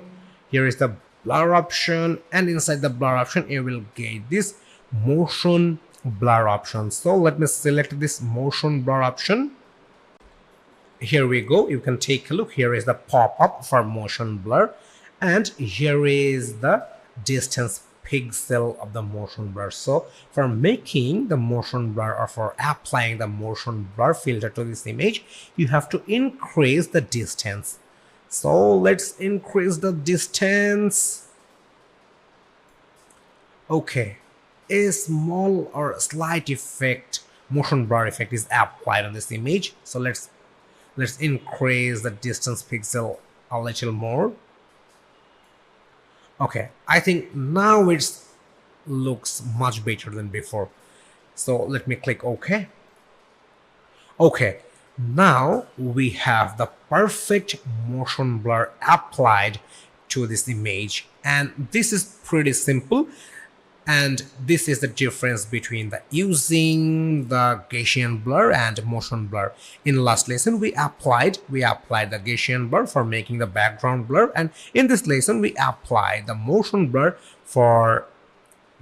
filter for making the motion graphics image. So let's have some practice, and I'm requesting you once again, please do the practice along with me, so you can keep in your mind how to make the motion blur in an image using the motion blur filter. And when you will work with the motion graphics, you have to use this filter a lot. So that's why please keep practice about this lesson. So see you in next lesson.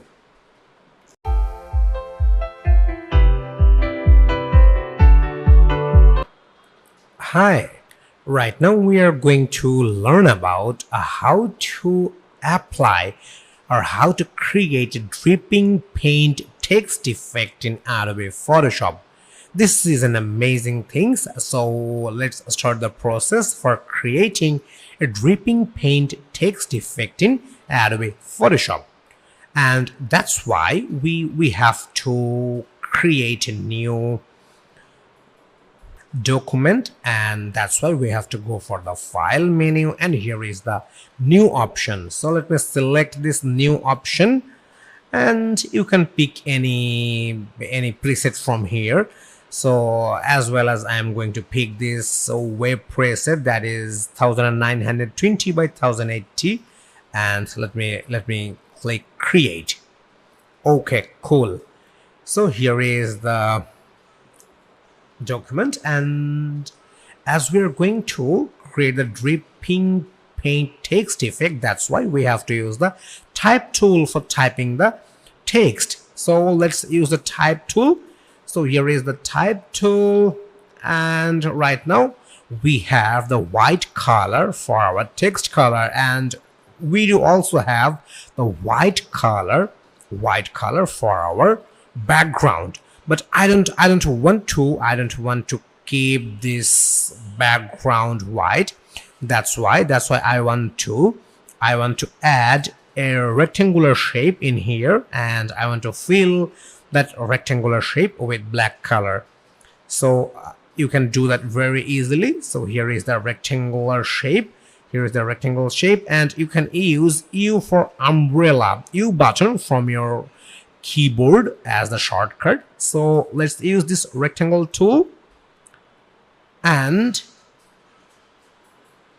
here is an option for the fill of a rectangular shape, and still we have no fill option. So let me click on here, and this is the sign of no fill, but I want to fill that rectangular shape with black color. So let me pick this black color. Okay, and you can take a look, we have red color of stroke, but I don't want to put any stroke. That's why I want to change the stroke color, and here is the no stroke option. So let me click on this no stroke, and right now you know what is stroke is, but I don't want to use any stroke. So I'm going to mask this entire document or canvas with this black rectangular shape. Okay, cool. You can take a look, we got the black rectangular shape in here, and you can hit the enter button from your keyboard. You can also change the color of your canvas using this option called solid color. If you use this solid color option, then you will be able to change the canvas color, but I use the rectangular shape.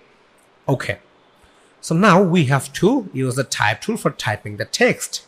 So here is the type tool, and right now here is the white color as the fill color, and here is the copper black font. So let me type something else, and you can take a look, we got 110 point for the text size. So let me write IT learner.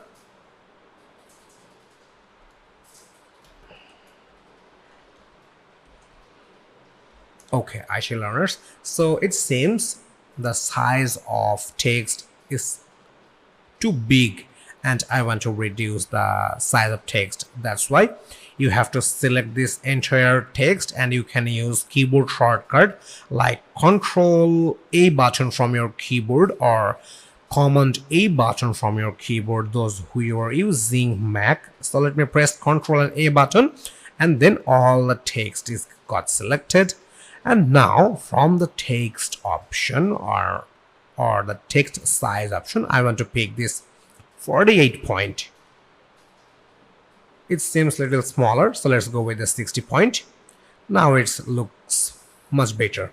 Okay, so you can hit the Control and Enter button or Command and Enter button from your keyboard, or you can just click on this check mark for commit the action. Okay, so we do have the text in our rectangular shape, and now we have to place this text at the middle of this canvas, and that's why we have to use the move tool. So here is the move tool, or you can use V button, or V for violin.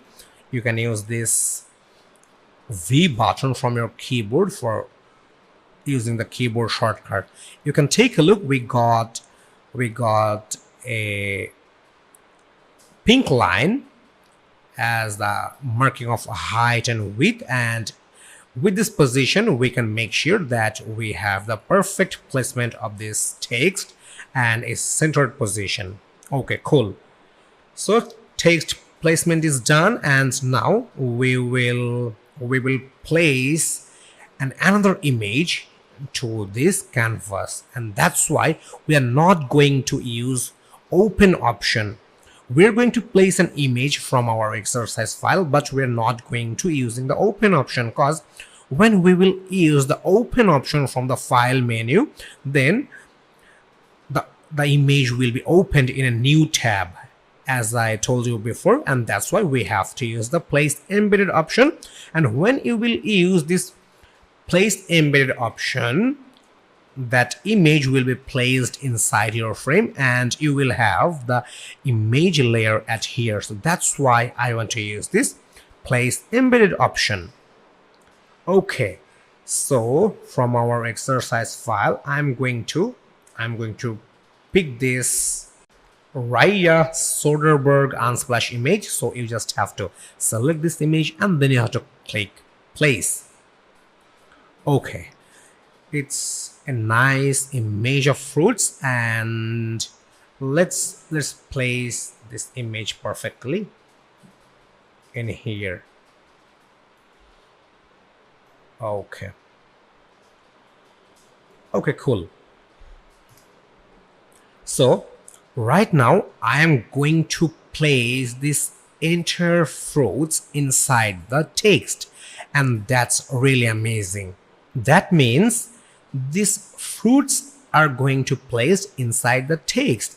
We had the white color of text, but now we are going to place these fruits inside the text. And how you will do that? You will do that using the create clipping mask, and that's why we have to follow this layer pattern. That Raya Soderbergh unsplash image should be at top, and then the IT learners text layer should be after this image layer. That means at first or at top you should have to keep the image layer, and at second you have to keep the text layer. And now we are going to place these images or place these fruits inside our text. And for doing that, you just have to right click with your mouse on this Raya Soderbergh layer. Then you will get this create clipping mask option. So let me click on this create clipping mask option. Magic! You can take a look. The fruits are placed inside the text, and this is really amazing. But till yet our dripping paint text effects is not complete. But we learned an amazing things, that how you will place an image inside the text. So you must have to do some practice for creating the clipping mask. Okay, cool. So right now we have to convert this two layer into a smart object. That means right now we have these two layers are separated. That means once you will turn off this first layer, what will happen? The fruit will remove from the text, and when you will turn on, the fruit will get back. But these two layers are separated. You can move or you can change anything else with these two different layers, but we're going to combine these two layers at once, and that's why you have to select this two layer and you can take a look. We already have this Raya Soderbergh unsplash layer is selected. Then you have to press Shift button from your keyboard, and then you have to select this IT Learner's text layer. And now we have got two layers selected. And then you have to right click with your mouse, and then you will get this convert to smart object option. So let me select this convert to smart object option. And now you can take a look, our text layer is merged with this Raya Soderbergh layer. And when you need to modify or when you need to edit anything else, you just have to double click with this icon. So let me show you. And your object will open in another tab, and you will get your text layer and image layer separately, so you can be able to change anything else with a different layer. So if you want to turn off the fruit image, you can change it. If you want to turn off the text layer, you can change it. So this is just for an example and for explaining you what is the convert of smart object. Okay, so let's close this tab, and I don't want to save anything else. Okay, cool. So right now we know how to convert the layer into a smart object, and please make sure this Raya Soderbergh unsplash layer is selected.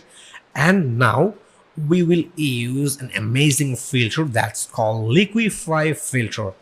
And using the liquify filter, we will apply the dripping paint text effect. What is dripping paint? That means the paint should be dripped from this text, and that's an amazing thing.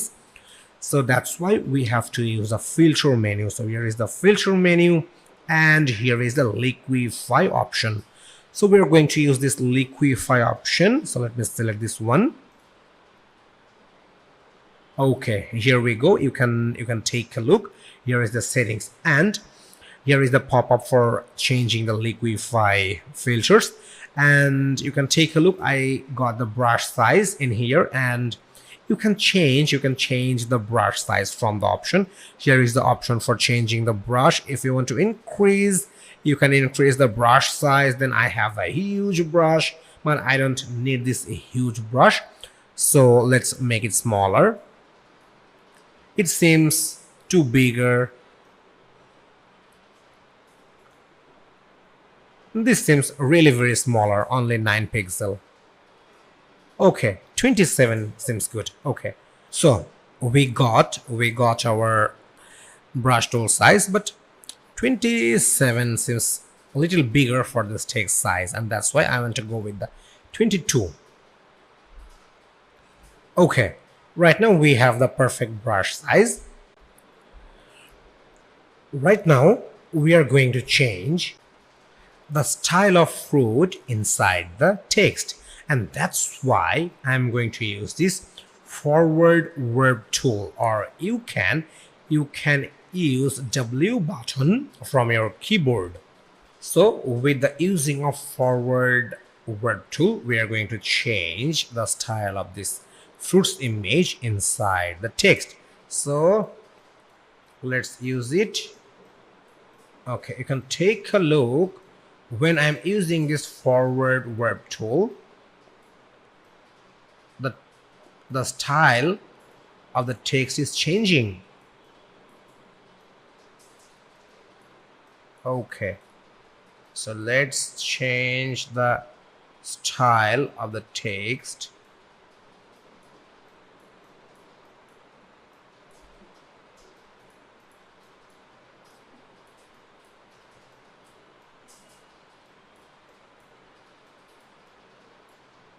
Okay, cool.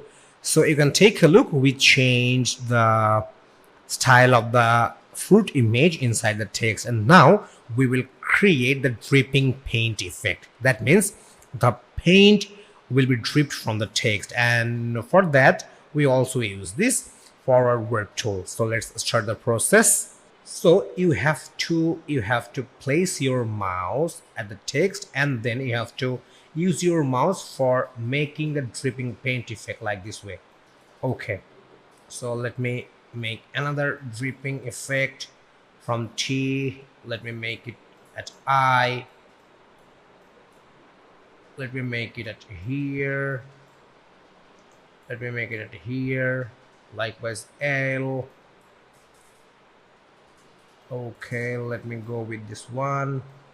That means paints are started to drip from the text.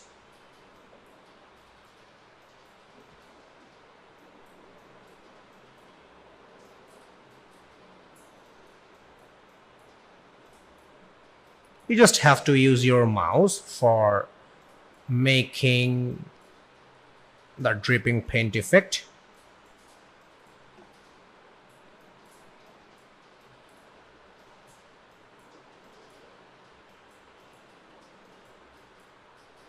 Okay, done.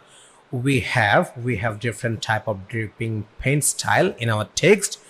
Using this forward verb tool, you just have to use your mouse for making this dripping paint style for this text, and once you're done you just have to click OK. So let me click OK. Okay, cool. How it's look like right now, it really looks amazing, but we can make it more attractive. How we can make it more attractive? If we apply the bevel and emboss in here, it will be looks much better.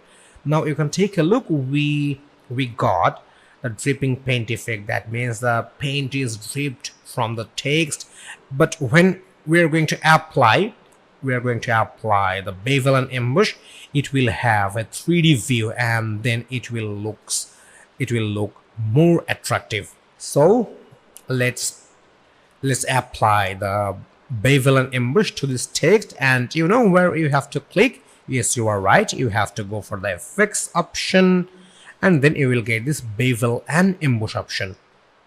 So here is the pop-up for applying the bevel and emboss to this text. So let's increase the size first, and that's why I want to increase the size for 51 seems good, and let's increase the depth.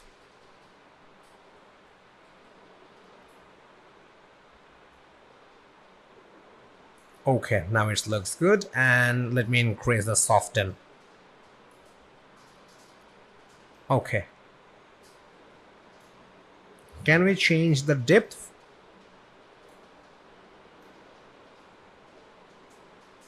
Okay, now it looks good. Okay, so right now I do have 147% of depth, 29 pixel for size, and 16 pixel for size. Sorry, soften. Okay, so let me click OK. Okay, cool. You can take a look. It really looks amazing, and after using the bevel and emboss in this text, it looks much better than before. So this is the simple process for applying or for creating a dripping paint text effect in Adobe Photoshop. So those who you were absolute beginner, I'm pretty sure you enjoyed a lot about this lesson, and those who have the previous knowledge about Photoshop, you also enjoyed. So I'm requesting you both for having some practice about this lesson. And one more thing, maybe my speaking accent is not perfect, and if you have any issue with my accent, please pardon me.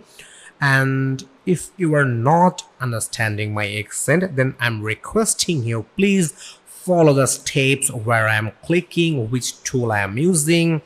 Please follow the steps, then you will have the final result which I am teaching on here. So please pardon my accent if it's tough for you to understand, and I'm requesting you everyone, please practice at least 2 or 3 times this lesson, because this is an amazing lesson. And if you have any issue during learning, please let me know. I will be really very happy to help you out if you face any problem, and if you knock me. So, my dear student, my dear friends, I'm going to see you in next lesson.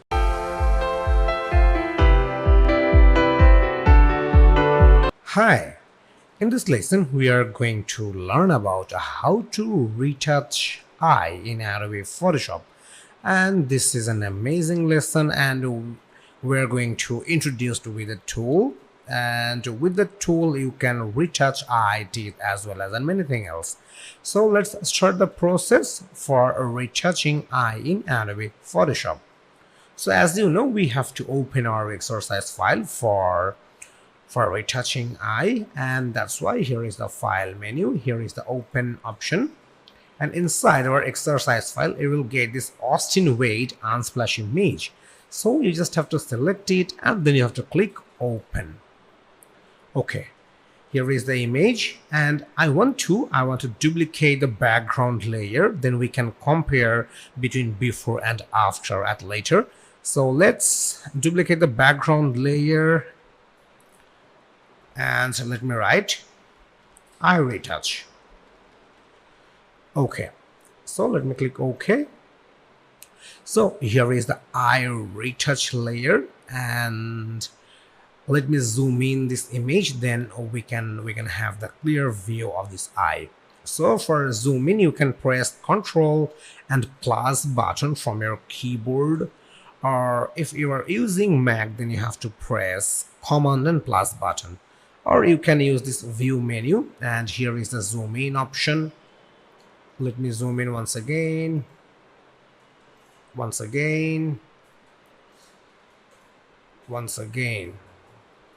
Okay, I need more. Okay, cool. So you can take a look. This boy, he have a beautiful eye, but we can make, or we can retouch this eye and we can make it more beautiful. How we can do that? We can do that easily using this dodge tool, or you can use O button from your keyboard for keyboard shortcut. Using this dodge tool, we are going to make this eye more better. And you can take a look, we have a very small brush size, so we have to increase the brush size. For increasing the brush size, you just have to use this brush size option, and from there you can increase the brush size. Okay, cool. We do have 37 pixel, and that's good enough for us. And here is the hardness. You can increase the hardness a little. Okay, I think 35% hardness is good. And here, the type of brush, what type of performance the brush will provide. It's called a soft round, but I think I have to go with the hard round. Okay, cool.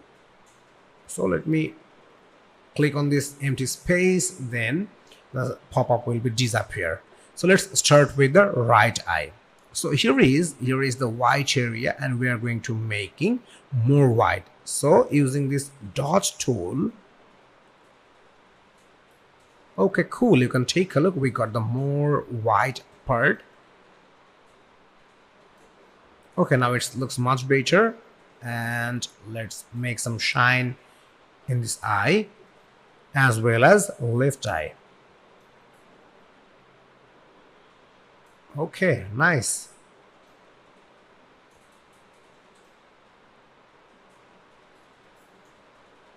Okay, cool. So let me zoom out, and for zooming out you just have to press Ctrl and minus button, or Command or minus button, and you can use this view menu, and here is the zoom out option. Okay, let me zoom out once again. Okay, cool. So let's compare between before and after applying the dodge tool to this beautiful eye. And that's why what we have to do, we have to turn off the eye retouch layer, then we can compare. So let me turn it off. Okay, is it really looks good? Yeah, it looks good, but after applying the dodge tool, this should be look much better. So let me turn it on. Now it really looks much better than before. Okay, cool. So this is the simple process for retouching the eye using the dodge tool. And in next lesson, we're going to learn about the teeth retouching using this same dodge tool. And I'm going to see you in next lesson.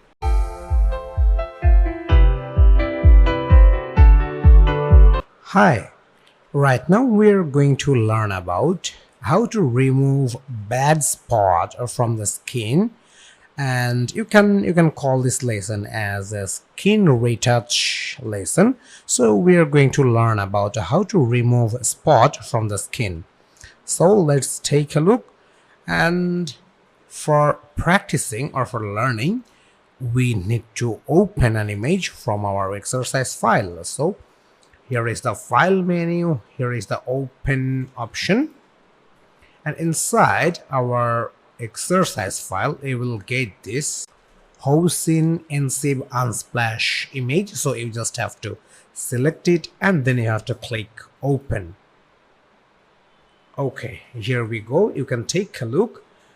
This lady, she have lots of dark spots on her face, and we're going to fix this. We're going to remove this all the bad spots from her face.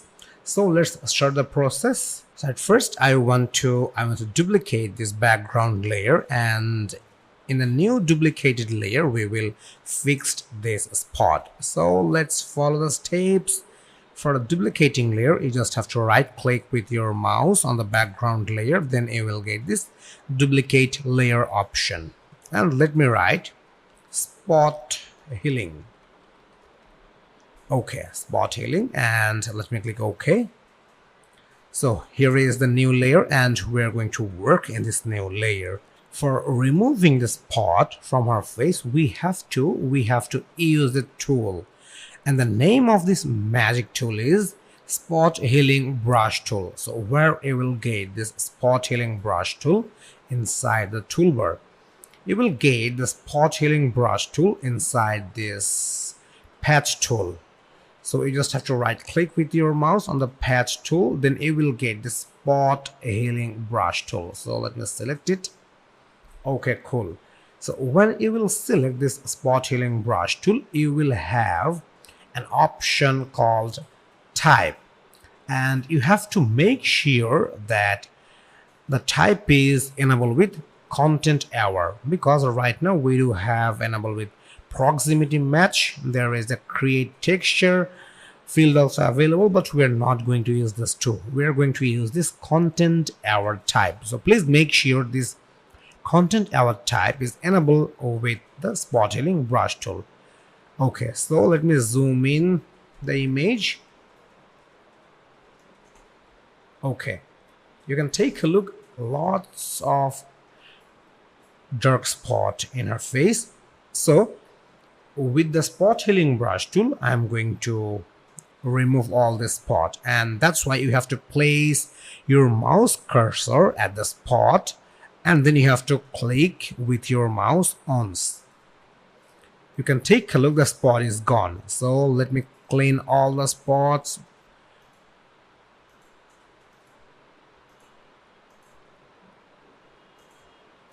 Okay, cool. You can take a look. It's really working as like a magic tool, because most of the spots are removing. And this is one of the great tool for removing the bad spots from skin, from the object, as well as for the image. I mean, if you want to make an old image to a new image, or if you want to remove the bad spot from an old image, in that case you can use this tool as well.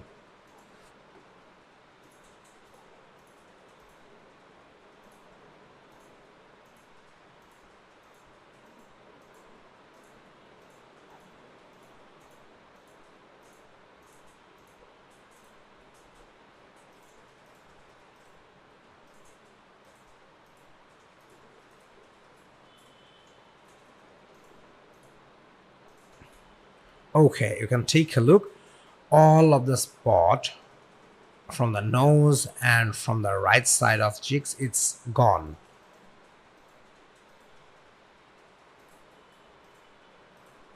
And now we are removing the spot from left side.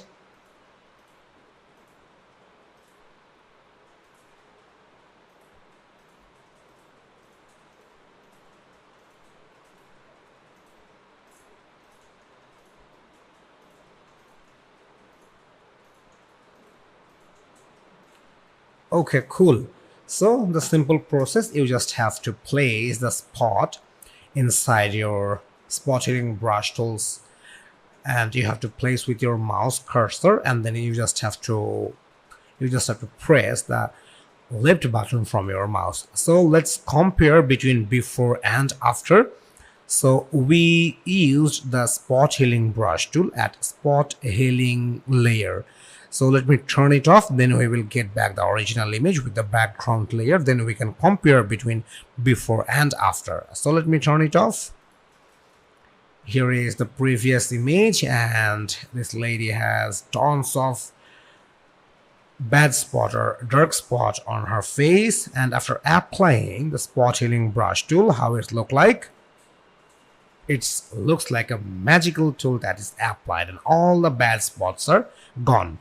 So this is how you will use the spot healing brush tool for removing the bad spot from woman's face.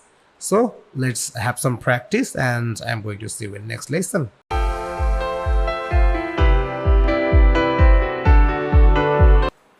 Hi.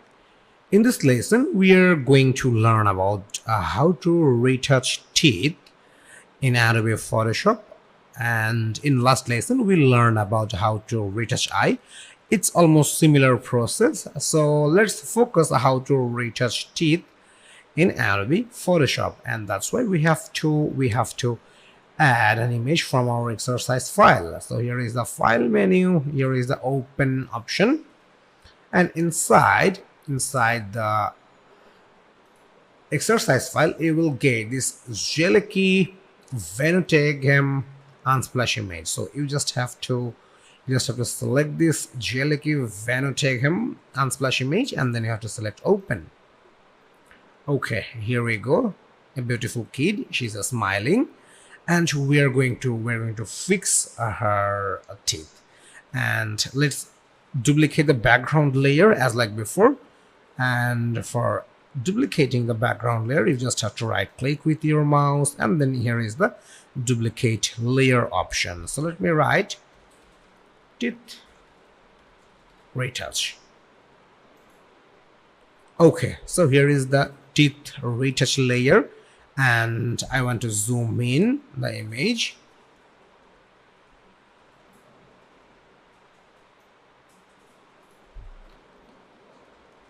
Okay, cool.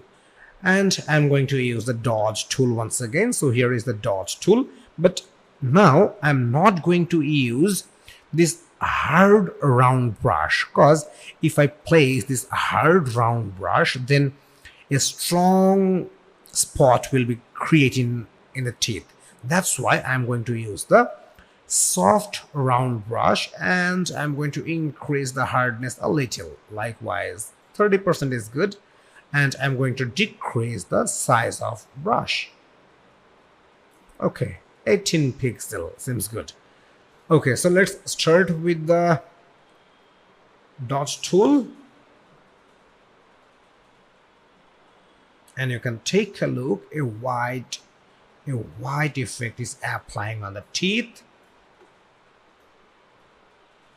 If we use the hard round brush, then a strong or a hard color of effect will be applied, and that's why I'm using this soft brush.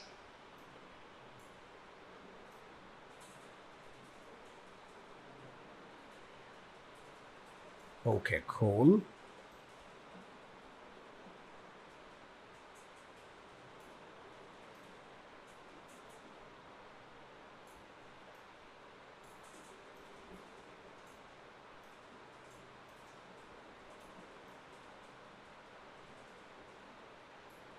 Okay.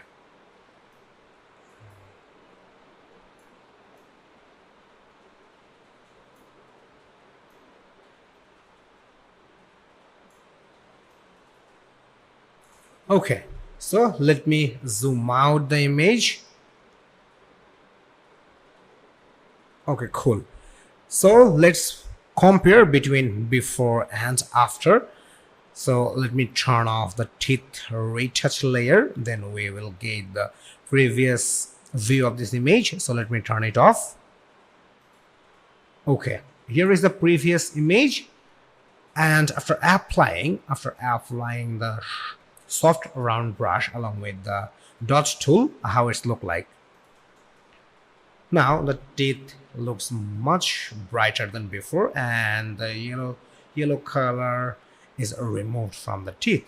So this is the simple process for retouching the teeth in Adobe Photoshop. So see you in next lesson.